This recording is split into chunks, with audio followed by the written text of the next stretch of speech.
ખબરોમાં બન્યા રહેવા માટે બેલ આઇકોન દબાવો અને એબીપી અસ્મિતાને સબસ્ક્રાઇબ કરો। રાજકોટની ઉદય શિવાનંદ હોસ્પિટલમાં જે અગ્નિકાંડ સર્જાયો હતો તે મામલાને લઈને સમાચાર સામે આવ્યા છે। રિપોર્ટ સબમિટ કરાયો હોવાના સમાચાર। સચિવ A.K. રાકેશે રિપોર્ટ સબમિટ કરી દીધો છે। FSL રિપોર્ટ હજુ પેન્ડિંગ છે। એ પહેલા જ રિપોર્ટ રજૂ કરવામાં આવતા અનેક સવાલો ઉભા થઈ રહ્યા છે।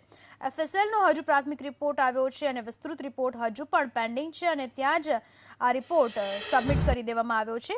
જ્યાં સુધી FSLનો વિસ્તૃત રિપોર્ટ ન આવે ત્યાં સુધી આગ લાગવાનું કારણ જાણી શકાય નહીં એવું અગાઉ પોલીસ કહી ચૂકી છે અને બીજી તરફ A.K. રાકેશે એવું નિવેદન આપ્યું છે કે FSL રિપોર્ટ આવ્યા બાદ તેમના દ્વારા સબમિટ કરવામાં આવશે।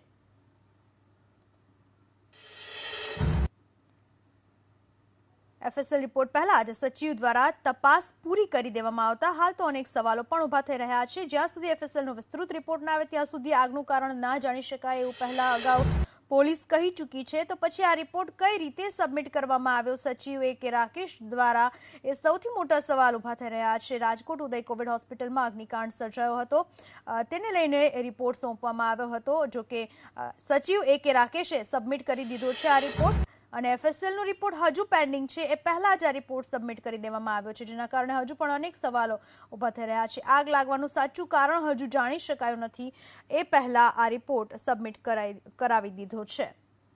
રાજકોટની ઉદય કોવિડ હોસ્પિટલ જ્યાં અગ્નિકાંડ સર્જાયો હતો તેને લઈને આ રિપોર્ટ સબમિટ કરાયો છે।